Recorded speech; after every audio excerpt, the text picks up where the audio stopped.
Okay, I think we can get started. Welcome to this virtual talk from the Library of Virginia. My name is John Deal. I'm a historian and editor at the library, and it's a pleasure to welcome you to this talk by Dr. Rachel Stevens entitled, Whatever is Un-Virginian is Wrong, Richmond's Confederate Artists and Origins of the Lost Cause. Before we get into the talk, I do want to remind you that we have an exhibition at the library. It's called Columbia Pike Through the Lens of Community.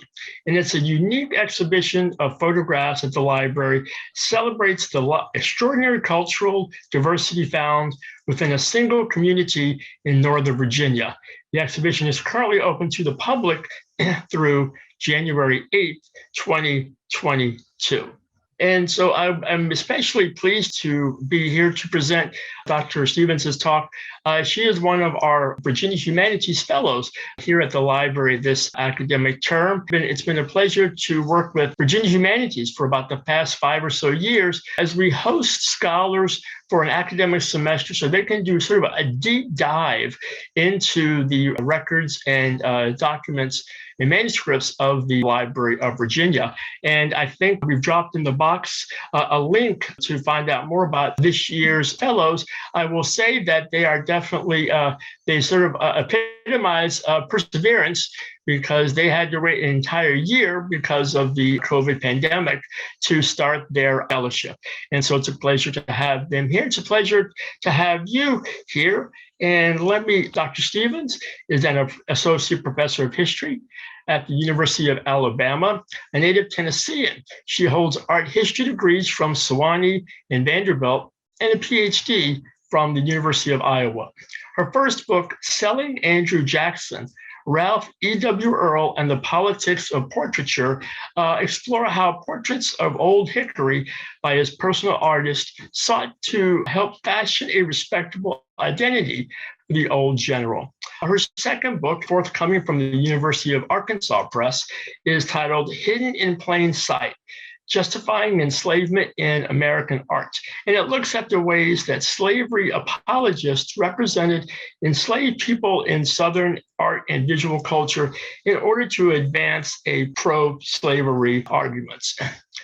So while she's been researching here at the library on a new project, it's about Confederate artists in Richmond, their implication in lost cause ideologies and institutions after the war, and the ways that African Americans celebrated emancipation, enacted freedom, and resisted. I'm supposed to remind you that this talk is being recorded and we'll definitely have time for a Q&A after the presentation. So I think I'm going to turn it over to Dr. Stevens. Thank you so much, John.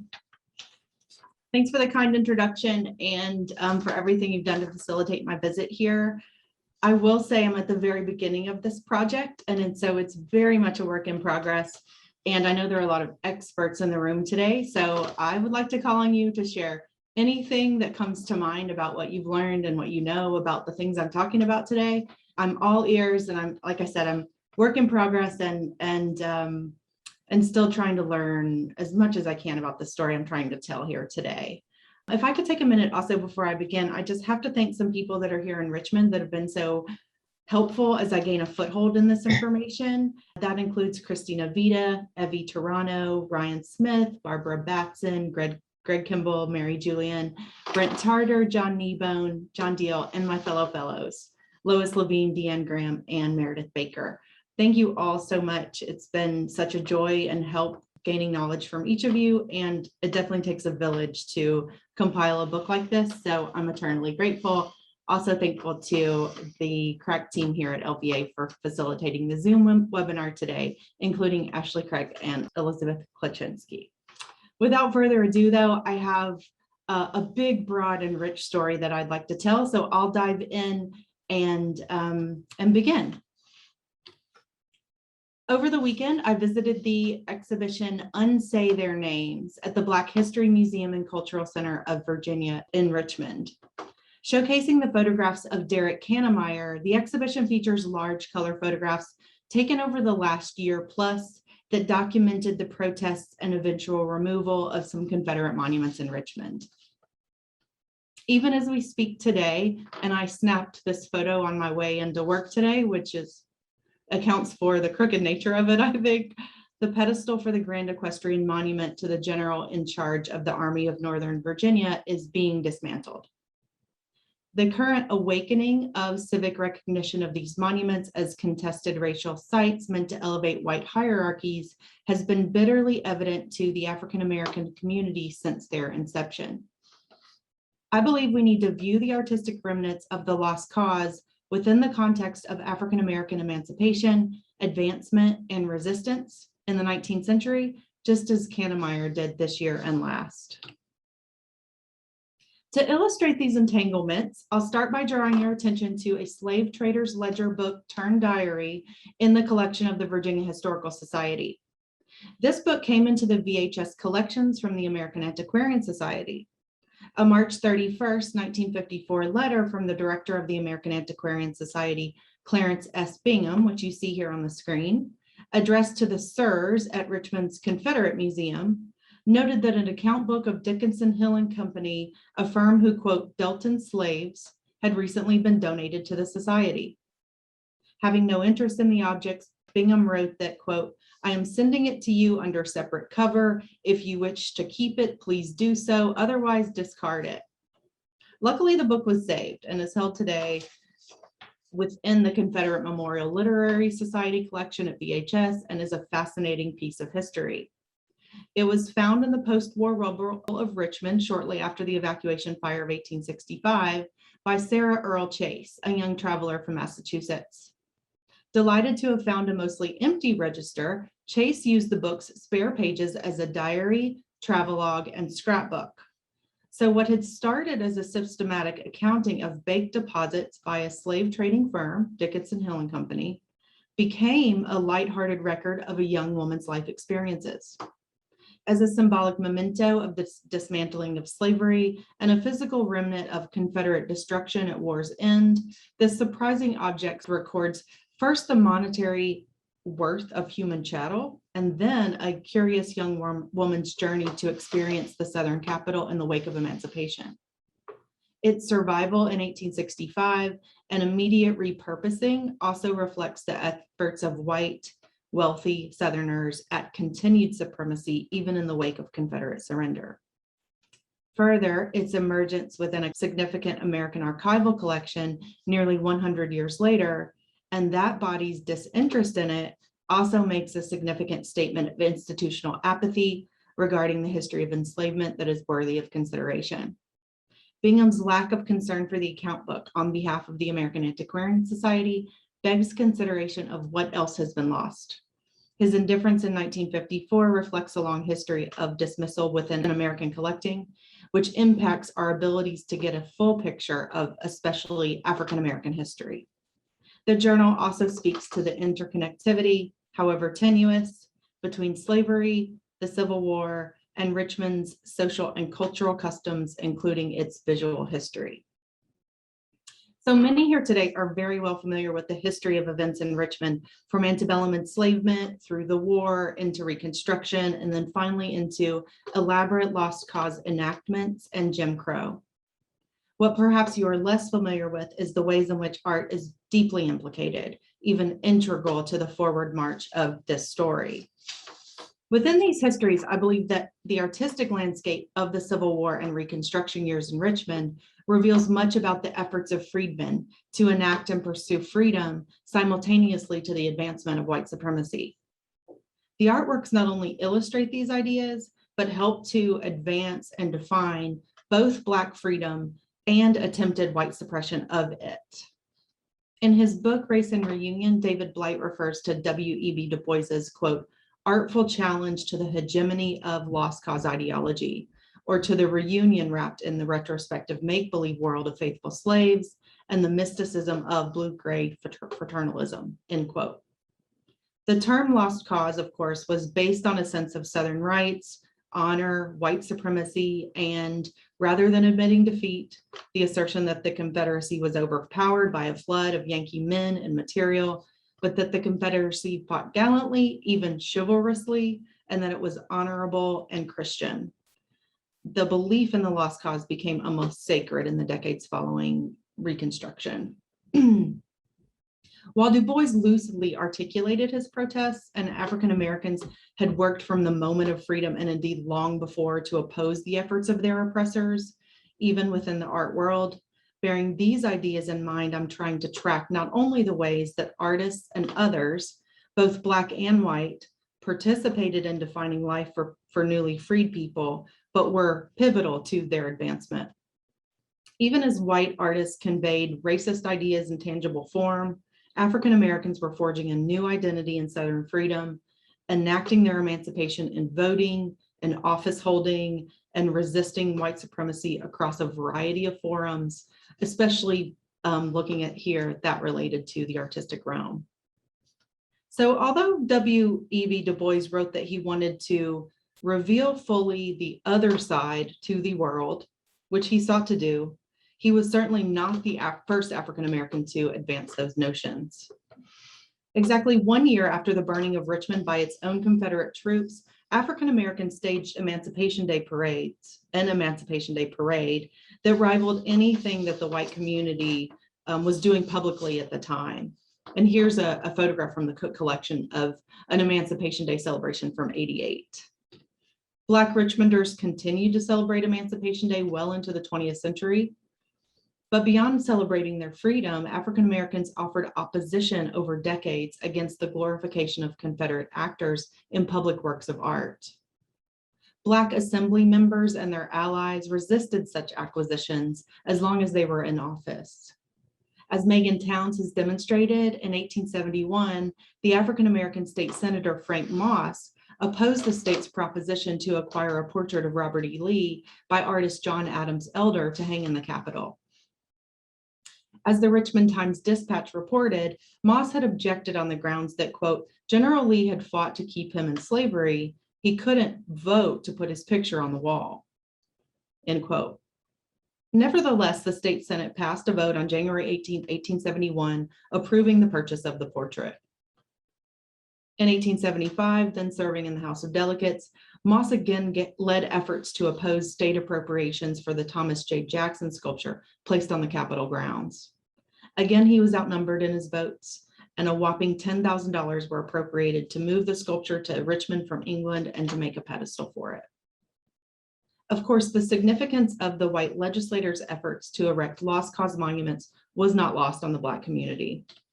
In 1890, the Richmond Planet referenced Mercier's Lee sculpture as, quote, a glorification of the lost cause. Furthermore, on December 4th, 1909, the newspaper referred to, quote, the placing of the statue of the president of the late Confederacy, Jefferson Davis, in the national capital, and the unveiling of the statue of Commander-in-Chief Robert E. Lee in the same neighborhood as a, quote, fulfillment of all the radical Moss-backed so-called Negro haters of the Southland, end quote.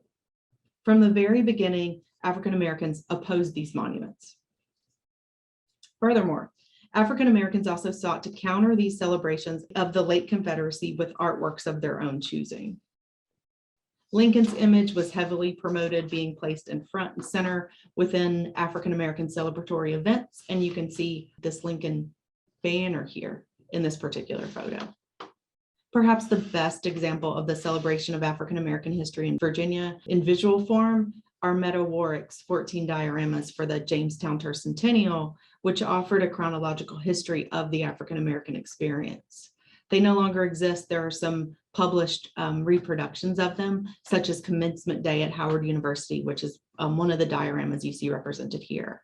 Celebrating freedom of education, and Warwick's works, contained within the fair's so-called Negro building, actively countered the lost cause aspects of the rest of that fair. So indeed, Du Bois referred to the Tercentennial as a lost cause affair. And admittedly, I have much work to do on artistic forms of African American resistance. But hopefully this gives you the sense that it was widespread and African Americans fought at every turn to oppose the lost cause works, which I will turn to now. These are significant and little discussed efforts that I think need to be highlighted and celebrated, and certainly discussed in tandem with white histories. So what were the white artists in Richmond doing after the war? White, mostly male artists held an auspicious place in Civil War Richmond, as well as within its legacies long after. In their opposition to the artworks and ideas that sought to keep them suppressed, African Americans faced a juggernaut, a full court press, a full-scale movement of artistic Lost Causian support in Richmond. During the Civil War years, immediately afterward, and for decades beyond, a network of these well-connected artists collaborated to collectively work to advance the lost cause of the Confederacy in visual form. And you see a few of their photographs here. The artist networks and their larger social circles can be demonstrated not only in their correspondence, but also in their artworks, their patrons, their social activities. Artistically, they painted and sculpted each other. Edward James Hubbard, who I'll come back to later, painted the portrait of his mentor, Edward Petticolas, an older Richmond artist, as well as that of man Valentine, Edward Valentine's oldest brother. Likewise, Petticolas painted Valentine's sister, Elizabeth Ann Valentine. Hubbard was Edward Valentine's first art teacher. Hubbard also represented the noted sculptor Horacio Grino, with whom he became familiar in Italy, and many, many more examples like this of artists working together, networking with each other, exchanging portraits of each other could be cited. Much correspondence also exists between many of these artists, especially Valentine, Shepard, Elder, and the artist brothers Edward and Adalbert Volk. Further, their associations can be traced through mutual club memberships, participations in organizations, and in newspaper stories. So for his part, Edward Valentine was at the center of white Richmond's cultural endeavors for many decades after the war. He ultimately passed in 1930. The Richmond Times-Dispatch newspaper described Valentine as, quote, a Virginian by birth, education, and sympathies. Valentine himself had once proclaimed that, quote, that I titled my talk, whatever is un-Virginian is wrong. Likewise, artist John Adams Elder's white promotional activities can be well tracked, and a letter of introduction referred to him as, quote, Captain Jack, our artist, the artist of Virginia, and one of ours. The close social circles kept by these artists can also be quite telling. Elder's close friend and biographer, Raleigh Trav Daniel, strongly supported both Confederate politics and held close associations with local artists. As Virginia's Attorney General beginning in 1873 through 77, Daniel resisted federal efforts to protect African American voting rights. He was also a warm supporter of Jefferson Davis and the Confederate cause. He's also buried in Hollywood Cemetery like most of these men. And according to Daniel, quote, Elder enjoyed the friendship of many distinguished persons and the esteem of all. With artist William Ludwell Shepard, Daniel was a founding member of the Richmond Club, which started as a Confederate retreat of sorts almost as soon as the war ended, and Shepard closed a letter to Elder sending, quote, love to Trav in 1866. So I'm giving you these examples just to sort of illustrate these were men that worked extremely close together on a range of efforts, all with the goal of promoting the Confederacy and white supremacy. And I'm showing you here on the screen a photograph of a number of these artists, which interestingly includes a visit by Thomas Nast, if some of you are familiar with him, but also features Trav Daniel, Elder, Shepard, and Caskey. Some of those names might ring a bell.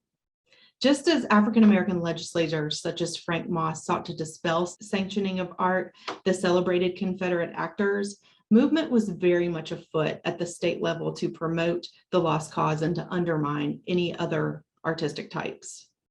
Daniel was a leading voice here, and according to an editorial he penned for the Richmond Times-Dispatch, quote, it is a matter of general gratulation that a movement is on foot in the General Assembly to create an art board whose province shall be to adjudge what works of art and virtue, either by gift or purchase, shall be accepted by the Commonwealth. The object in view is the protection of the public against the unauthorized intrusion of our public grounds and buildings of monstrosities in the name of sculpture and offensive daubs and caricatures of distinguished individuals and other such subjects that disgrace us in the estimation of the cultured visitor within our gates, end quote. This quotation not only represents the idea that the state was acquiring artworks in order to protect against so-called unauthorized intrusion and other monstrosities, or things which went against the Confederacy's promotion. It also details the belief, as described by Dell Upton, that while Southern whites may have begrudgingly agreed that Blacks could celebrate their own freedom, quote, they were aggrieved that African Americans were also allowed to celebrate the South's defeat. African Americans even went so far as to publish a broadside describing that rather than celebrating Confederate defeat, they were actually celebrating their own emancipation. It seems that this idea particularly inflamed the artistic debates. In Memphis in 1866, Elizabeth Merriweather, the wife of a Confederate colonel, described how, quote, during my walks from one shop to another, I sometimes had to get off the sidewalk into the street in order to make way for the Negro soldiers. They made not the slightest effort to let white women pass, and sometimes one of them would say, we are all equal now. Merriweather and other white Memphians were so incensed that these moments of conflict erupted in the Memphis race riots on May 1st, 1866, in which 46 African Americans and 2 whites were killed. Perhaps Daniel was reacting to such plans as the John Brown Monument in Richmond, which never came to fruition, and which the Richmond Planet described in its August 4th, 1894 issue. As it stated, the plans for this monument had driven the Democrats, quote, red in the face, and they were gesticulating wildly. Describing John Brown as a patriot and martyr, the Richmond Planet says that, quote, a monument to him should be built, and the art of the sculptor should be invoked in his behalf. The African American community claimed in their efforts to erect such monuments, such as that to John Brown, that such a right given to known traitors like Lee and Davis, if they were allowed to receive monuments, so should John Brown be. The artists of the Lost Cause works moved within the social, civic, and political circles of the white elite in Richmond. Shepard and Valentine were both active in the Association for the Preservation of Virginia Antiquities, where Shepard served as a board member for many decades. He designed the APVA plaque and medal, and Valentine was a member for nearly 40 years, chairman in 1910. Also simultaneously to this, a foremost Lost Cause apologist in literature, Thomas Nelson Page, served as an advisor of the group from 89 to 1921. Shepard was also a charter member of the Commonwealth Club. He was elected governor of the club in 1898, secretary in 1899. Another Richmond club, the Westmoreland Club, named after the county of Lee's birth, and their first meeting place was actually Lee's wartime residence, which eventually merged with the Commonwealth Club, sought to, as they described, preserve the social standards of the Old South. John Adams Elder, another artist, was a charter member of the Westmoreland Club, and Valentine was a member for decades. According to the 50th anniversary commemorative program of the Westmoreland Club, the club coming into existence so soon after the Civil War was a natural and fitting that its walls should reflect those noble Southern men who wrought deeds of honor in that immortal contest, just to give you a sense of the types of things that were occurring within the walls of these social and civic organizations. Throughout their long careers, many of these artists went to incredible lengths in their support for the Confederacy. Not only did many of them serve the Confederate effort, but they promoted it in a variety of forms and for years afterward. Their work also cuts across media. Hubbard worked in painting, photography, and sculpture. Elder and Shepard produced paintings, sketches, and sculptures. Here, one version of Elder's Appomattox, which inspired a sculpture in Alexandria here. The unveiling of such works as this also were a major cause for celebratory reenactments of imagined Confederate chivalry. For example, at the December 1892 unveiling of Shepard's Howitzer Monument, his efforts were described in dedication speeches in the following ways, quote, from our own ranks sprang the genius which has created it. Our own fellow Howitzer is our artist. Shepard had served in the Richmond Howitzers. The companion of the toils preserves them for us. He has translated into temporal bronze the infinite meaning of our struggle and our sorrow. And the ceremonies continued. We dedicate today a statue of the soul and the soul's strength. Kneeling souls requite it with their homage. It is our chapter in the last book of the Iliad of Chivalry, end quote. So much has been written about these unveiling ceremonies, the promotion of those chivalrous ideas, and the white enactments they inspired by Maury McGinnis, David Blight, Kirk Savage, Fitzhugh Brundage, and many more. But not only did monuments serve as sites to advance white reconciliation North and South at the sake of an emancipationist vision, the visual arts played a really significant role here. Simultaneously, though, the visual arts were also applied in similar ways to bolster support for white efforts to overturn Reconstruction and maintain race-based hierarchies. These artists published their racist sketches North and South. In Richmond, they exhibited their works publicly. For example, I don't have my Elder Battle of the Crater image I wanted to show you, but it was exhibited in Woodhouse and Parham's booksellers, and the burial of Latine here was even exhibited in the Capitol during the war to raise funds for the Confederate war effort. The great lengths that artists went to in producing, exhibiting, and selling their artworks reveals the vehemence with which they held their beliefs, as well as their deep commitment to upholding white supremacy. One of William D. Washington's landscape paintings, previously known as Heroes of the Valley, has a remarkable history that reveals how strongly Confederates believed in the sport of artists to advance their cause, as well as the implication of art and the secret identity of the mission. The significance of artwork to underscore a pro-Confederate message was revealed by the protection and concealment of artwork by the Confederate government. Heroes of the Valley was just one of many paintings which was sequestered during the war throughout the South to save it from destruction by the Union. The painting was particularly prized by Jefferson Davis, and it hung in the Confederate White House during the war. Before Davis fled Richmond, a colleague named John Davies offered to take some of the Confederate art collection to a place where, quote, they should never be found by a Yankee. He took Frederick Volk's bust of Davis and the painting of the Heroes of the Valley, and, quote, both were removed after dark. They were later found buried in the yard of Davies' Richmond home, and as of 2019, they were displayed together for the public in the White House of the Confederacy. And you can see that in this very dark photograph here. This story illustrates one of the ways that suspicion, in this case with regard to fears of destruction at the hands of the Union, affected the artistic realm. This particular suspicion was ironic, as untold numbers of Confederate treasures were destroyed in the burning of Richmond by Confederates in 1865, including perhaps the Confederacy's greatest battle painting, the Battle of the Crater that I referenced earlier, John Adams Elder's prized painting. This enormous painting was hailed upon its creation, not only as a treasured tale of Confederate victory, which included large loss of life among a Black regiment, but also as the product of an artist who was present at the battle and sketched the scenes for the painting from life. After it burned in the evacuation fire, Elder repainted it and even larger a second time. Today it's at the Commonwealth Club. Moving now to tell you a little bit about William James Hubbard, whose story illustrates so much about this harried tale of Confederate art. As a teenage silhouette cutting phenom from Shropshire, England, William James Hubbard would have never imagined the explosive ending his life would meet in 1862. After developing a diverse artistic career that included painting, sculpture, and illustration, in addition to his earlier silhouettes, Hubbard ultimately settled in Virginia and created work in support of slavery and the white Southern cause. And ultimately, he laid his life on the line for it.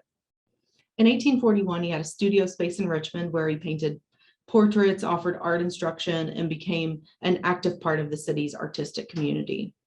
Abandoning his other artistic efforts, Hubbard opened a foundry in 1853 in the former home of painter Edward Petticolis, which was right next door to his own residence. After this, with authorization from the Virginia legislature, he began single-mindedly making bronze copies of the famed Jean-Antoine Houdon marble sculpture of George Washington in the Virginia State Capitol building in Richmond. And here's one of his copies as it was installed at VMI. Working during increased sectionalism and rising threat of war, Hubbard celebrated Washington the Virginian in response to the current circumstances, which Hubbard had said rendered further delay of making multiple copies of this sculpture inexcusable. Hubbard's attempt at making these copies was hailed by state citizens as a bright omen of Virginia, according to the Richmond Whig and Public Advertiser. After Hubbard produced what he considered to be a perfect copy, Governor Henry Wise touted its installation at VMI, proclaiming, "All hail thou triumph of Virginia's art and patriotic devotion." Hubbard had become accomplished in sculpture during an 1838 trip to Europe.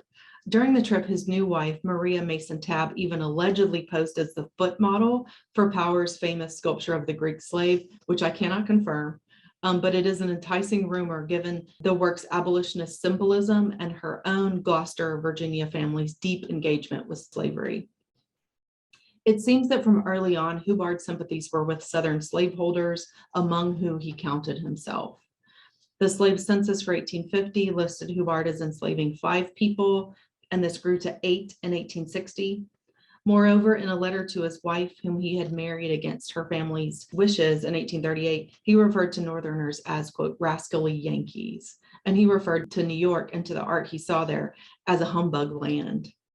Operating within the orbit of those die-hard white supremacist Virginians like the Valentines, with whom he was particularly close, Hubbard came to behold the slave-holding antebellum South with great devotion and pride.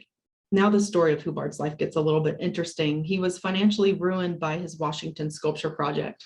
And so at the war's beginning, he decided to convert his foundry furnaces into a munitions production for the Confederacy. He began by producing cannon for both the Virginia and Confederate governments and moved into producing parts for the artillery gun that Confederate Captain John Mercer Brooke had invented, known as the Brooke rifle. As the newspaper explained further, he had been, quote, variously engaged in the service of the Confederate government, and in addition to other work, has been employed in filling the shells of the Parrott guns where the powder is dried by moderate heat before being put into the shell. It sounds like dangerous business because it was, and unfortunately for Hubbard, this work ended in tragedy. On February 13th, 1862, a series of explosions occurred in his foundry, which severely wounded him, and ultimately he succumbed to his injuries a few days later. An 1862 news account of the story reported that, quote, the cause of the explosion was, we learned, traced to Mr. Hubbard's smoking a cigar. Although this statement is not corroborated, if accurate, it is somewhat ironic that Hubbard, himself an enslaver who was employed in dangerous work for the Confederacy, would explode himself as a result of cigar smoking, a symbol of the Southern leisure class. Given his slaveholding, it is particularly intriguing to consider the potential work of the people he enslaved in service to both Hubbard's artistic practice and to the Confederacy. One author referred to his, quote, incalculable value to Confederacy and associated this with his vital defense project.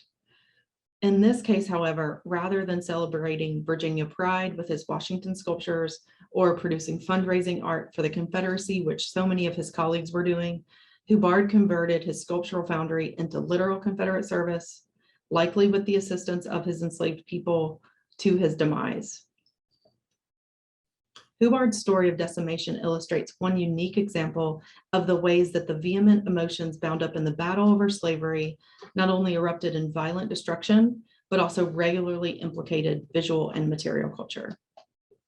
As an enslaving, so-called Yankee-hating adopted Southerner, Hubbard threw everything he had behind his Southern support and applying art in service of the battle over enslavement to his own demise. Hubbard's dying devotion, like that of many of his colleagues, was to the Confederacy. So Hubbard lost his life in unique efforts for the Confederacy, but many of the artists I'm addressing today, Elder and Shepard included, served in the Confederate Army, illustrating versions of their experiences for years afterward. One final sort of interesting service tale among the artists is John Adams Elder's form of Confederate service, in that he met his demise when he contracted malaria while he was in Biloxi, Mississippi in 1885, painting the portrait of Jefferson Davis. Other artists who didn't serve the Confederate effort directly used their artwork during the war to bolster support of it. So Valentine, who was quite young during the war, was studying sculpture in Germany throughout it, and he created a statue of Robert E. Lee from 1864 photographs by Julian Vannerson in Richmond, which were created for that purpose, and some of which you see here. And he sold the little sculptures in support of the Southern cause, specifically for disabled Confederate soldiers. And then finally, Valentine's close friends and brothers, Edward and Adalbert Volk, devoted themselves fully to celebrating the Confederacy and its ideals in their works. Edward Volk, for his part, was a sculptor who was living for a time in Richmond, but moved to Germany to devote himself to creating this massive equestrian sculpture of Thomas J. Jackson, which in the immediate aftermath of the war, the South was ultimately unable to afford to purchase. In tandem with the elevation of Confederate actors to heroic status in the visual arts, each of these artists also promoted the idea that enslaved and formerly enslaved people were loyal to their enslavers. To borrow Joan Marie Johnson's phrase, the loyal slave myth, quote, diluted the brutal reality of slavery, end quote. Hundreds of artworks created before, during, and especially after the war illustrate this notion and reveal sort of a continuum in the promotion of this myth. So pre-Civil War scenes certainly featured the idea of the so-called loyal slave, and Augustus Koellner's 1845 watercolor Virginia Planter's Family offers a prototypical example of that by including the enslaved person of the so-called Planter's family who has brought the horse to his enslaver and is separated from the family, as is the family dog, by that horse. During the war, perhaps the most significant painting that celebrated the concept of the loyal slave, and one which became a Confederate icon, and many of you are probably familiar with, is Virginian William D. Washington's The Burial of Latine. The work and the lore that grew around this work touched so many facets of Confederate ideology and practice, down to the blue shawl worn by the woman in the foreground, having supposedly been brought over in a blockade runner, and the work having been painted on a piece of lightweight woven material in Richmond when appropriate canvas was not available. This large work promotes, among many messages, the idea of enslaved people being content in their situation, willing to assist when needed, loyal to the cause, and part of the family unit. The work was painted in Richmond in the summer of 1864 and pictures the burial service for a young cavalryman, Captain William Latine, and you can see his tomb in the foreground. Latine was the only Confederate soldier killed during Jeb Stuart's famous ride around McClellan in Richmond in the Peninsula Campaign in June of 1862. When his company had to move on, he was induced to be buried on a nearby plantation with people that were unknown to him. And when a cart operated by an enslaved man who's known to history as Uncle Aaron from that nearby plantation passed, his brother, who was also in the same regiment, induced Uncle Henry, as he's known, and he's pictured here, to carry him back to the property for burial. Although the white men who lived there were away at war, the mistress of the house, Catherine Page Brockenbrough, promised to provide a Christian burial for the dead soldier. And when a suitable minister was not available, they made the sacrifice of burying him themselves and performing the Episcopal burial rite. And so the illustration of this story, which was poignant for Virginians, is what you see illustrated here. The painting itself is visually divided by the coffin, as I've mentioned, and between them is Mrs. Newton, who had performed the Episcopal burial rite. Despite its supposed message of inclusion, and we see a group of people who are intended to be represented as so-called loyal slaves, bias and racial inequity is obvious here, as the slaves are distinguished from the feminine group, moved to the left side of the painting, and cast in shadow. Washington's painting, which Southerners celebrated as a poignant reminder of Southern's chivalry, sacrifice, and unity during the Civil War, took on additional significance after the war. In 1866, Washington commissioned printmaker A.G. Campbell to produce a large and fine steel engraving of the image, which was originally offered for a hefty price of $10. Half of the proceeds of this sale were donated to wounded Confederate veterans. The painting and its post-war life as a print and a strong Southern icon are perhaps the most powerful visual example of so-called Southern honor during wartime that merged into lost cause mourning immediately afterward. The inclusion of this enslaved family in the print was critical as it visualized white Southern justifications of the so-called family black and white, while perpetuating the conception of devotion of the so-called loyal slave. Indeed, enslavers preferred to think of their former enslaved people as faithful beings before, during, and after the war, and the faithful slave became a celebrated trope well into the 20th century. In the decades following the war, white Virginians elevated the stories of formerly enslaved people, like the alleged Uncle Aaron, who had, for a variety of reasons, stayed within the white community. For example, William Rush was a well-known Black man in Richmond who served as major domo of the Commonwealth Club in 1933. White Richmond newspapers regularly reported on Rush, such as when the Richmond News Leader ran the headline that, quote, "Rush happier than ever as club gets back home," after the 1933 fire in the clubhouse. Rush had been employed there since 1897, initially as a pool room boy and rising to head waiter. He was an institution in the city and at the club, and as one club history described, Rush was a drawing card, an asset that the club was only too willing to exploit. He personally served every distinguished visitor. He was in charge of all dining room staff until 1936 and ultimately retired in 1940.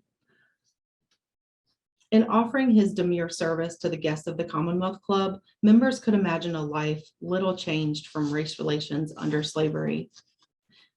And to drive home the idea of Rush as a, quote, loyal slave stand-in, he delivered Robert E. Lee's farewell address to the Army of Northern Virginia as a regular entertainment at the club.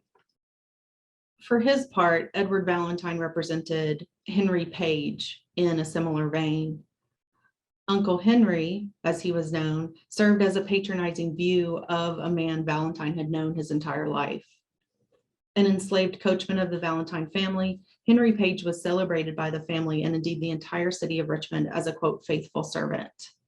Valentine's post-war sculptural bust, entitled Uncle Henry and subtitled Ancien Regime on its base, depicts the man who had served in slavery as the coachman of both Valentine's grandfather and father. Valentine's biography describes the work as, quote, typical in its interpretation of the old-time darky with broad grin and half-closed merry eyes.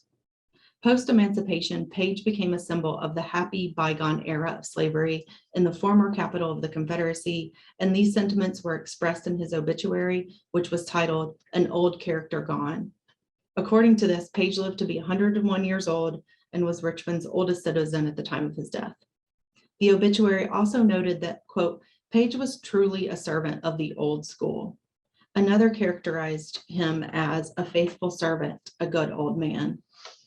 In this case, Valentine had a personal relationship with his sitter. However, he had represented African Americans both before and after of the war, and these works, like his friend Washington's The Burial of Latinés, painting and prints, participated in the justification for slavery pre-emancipation and the nostalgia for it afterward. It was important for the white community to uphold men like Henry Page and William Rush. Their alleged loyalty demonstrates many of the paradoxes present within African American history. However, what we should remember, and the research to which I'm now turning my energies, are those moments and planned monuments of resistance, many of which are only now being constructed on the Richmond landscape. Thank you so much. Thank you very much, Dr. Stevens. That's a fascinating talk. And certainly it's probably as resonant now as it has been in the past couple of decades with everything that's been happening with various monuments. I had a question before we get into some of the other questions. And as Elizabeth is pointing out, if you have any questions, drop them in the chat box, and then so we can relay them to Dr. Stevens. And Dr. Stevens, I'm curious, there's obviously a continuum from the artist to the statuary. Have you found, or probably do you think you will find, as I know this is early on, sort of a purposeful, the artwork, a certain number of people could see the artwork in certain places, but everybody could see these ginormous statues if we put them on major avenues in the capital of the Confederacy. And I'm thinking maybe patrons and other sorts of folks, because I remember you said that they couldn't afford early statues right after the war. 50 years later, around the turn of the 20th century, that has obviously changed. Thank you for recognizing that continuum, because there is a continuum of things in a number of ways, both between the visual arts and the monuments. And that is easily illustrated, I think, when you just realize that many of the artists who were producing prints and paintings and illustrations of these lost cause ideals also were elevating those into monuments, like with Elders Appomattox and others. So there's certainly, I was trying to show that there is that continuum of ideas between the two, but of course their uses and purposes and the amount of exposure they received, quite frankly, did differ. And so I am trying to, while holding those monuments in mind, so much has been said about them, also show that continuum with the visual works, about which much less is known. Yeah. So there's not been a lot written about the works, and they're not front and center today. They're not in your face, so to speak, or at least not in the same way that the monuments are, but people were well aware of them. They saw them. They appeared readily in the newspapers. They were exhibited publicly throughout Richmond. The paintings were, and of course, prints were published in the illustrated journals. So there was certainly exposure for the visual arts too, but it was just, at a different level. And that makes perfect sense. One question and a comment, somebody is curious about Thomas Nast and how his national/international reputation legitimized and amplified this emerging white supremacist sort of lost cause imagery/ideology. So can you tell us a little bit more about Nast? Okay, sure. Yes, it's very, it's sort of baffling to me. And whoever asked that question, thank you. And I was worried you were going to ask that. You clearly know about Nast and how, yes, his national reputation on his visit to Richmond was probably used to sanction some of those artworks that the Richmonders were producing. So I don't know anything about Nast's visit to Richmond beside the fact that there is this photograph, this baffling photograph of Nast, who we think of as a national promoter of the opposite of the lost cause ideals, a satirical northern caricaturist and really talented artist who produced celebratory images of the Black vote and of emancipation. So what's he doing in Richmond, and why is he with these guys? It complicates the story, but it also speaks to the complicated nature of the story. But I love that you sort of saw it as a national legitimization, which certainly could be a part of it, I think. This is kind of an extended one. It says this might be connected to the Nast question, but they're curious about the role of former Confederates like William Ludwell Shepard and Allen Christian Redwood in shaping national ideas about the post-war South, particularly its Black residents, through their work as illustrators for popular magazines and book projects in the North. Yes, perfect. Thank you so much for bringing up this. It was probably very obvious. I have so much material. I'm overwhelmed with material on these white histories, at least, that I wanted to include, but it is essential that we understand that especially Shepard and Redwood, who I didn't even mention, and Elder to a lesser extent, were producing what we would view today as horrifically racist views, caricatured views of African Americans, picturing them in the loyal slave guise and in other ways, in tandem with illustrations of a romanticized view of the Southern plantation and of the glorification of antebellum Southern life in illustrated magazines, not just in the South, but North and South. And this became a nationalized idea that promoters of the lost cause were very successful in promoting, not only through the monuments, through literature, and I would say through the artworks that I'm researching. And so I would argue that they're an integral part of that nationalizing mythology.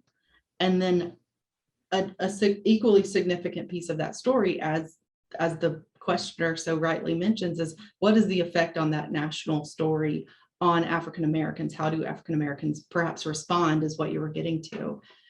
we can only imagine at this point. The reception of those works, I think it's essential to that part of the story, I think. So thank you. And we know that this is sort of your research is in its early stages. What are your next steps? Oh, thanks for asking me that, John. So I've been here since September at the library, and I've spent the time here gathering as much as I possibly can, trying to learn the story of these artists and drawing from the rich and wonderful collections that are here at the library. They not only have the state art collection, lots of artist files, lots of original correspondence, a diary or two, and lots of late 19th, early 20th century writing about these artists. So I've been trying almost frantically to collect and compile and gain as much of that and as I can for my own records, because I'm actually going home on Friday, unfortunately. So I've got it all gathered, and I'm just going to keep processing it and writing and working towards ultimately a book project. At this point, it may be obvious, I'm not even exactly sure how to piece the whole story together. I want to advance the African-American resistance at every turn. And that's something that's a little bit more difficult to get at. But yeah, it's just it's going to be a long and continued writing process and learning process. But I'm headed to Fredericksburg on Thursday to learn more about John Adams' Elder. That's his hometown, and lots of his collections are there. And so I'll continue to travel around and gather archives and try to piece this really important but quite complicated story together.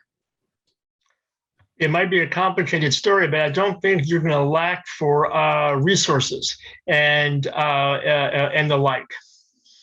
I will not. Just the day before Thanksgiving, I traveled to Durham, to Duke, and discovered there's a treasure trove of elders' letters there. Maybe some of you all know this. I did not know, but I went and gathered them, and there was, I think, 200 something separate pieces of correspondence from Elder alone. And Elder is only one part of the story. So that sort of speaks to this idea that these white histories have been saved and preserved and elevated, and they're held in collections. And so there is of the white material an enormous archive.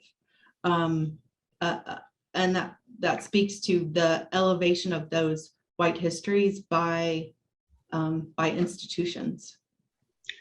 I mean, I think that's another book right there. Just the why and how those sources have been and resources have been saved pretty carefully and meticulously since the end of the Civil War.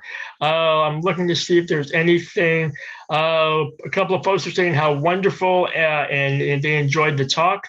I think we're about out of time, so I will thank Dr. Stevens for her presentation today, and thank all of you out there in the virtual universe for attending, and keep your eye out on the library's Facebook and Twitter and all the other various handles for future events. And I'm also seeing Elizabeth putting in the chat an evaluation card. If you could fill that out, that'll help us as we plan future talks. So thanks again to Dr. Stevens, and we will bid you adieu. Thank you, John, and everyone.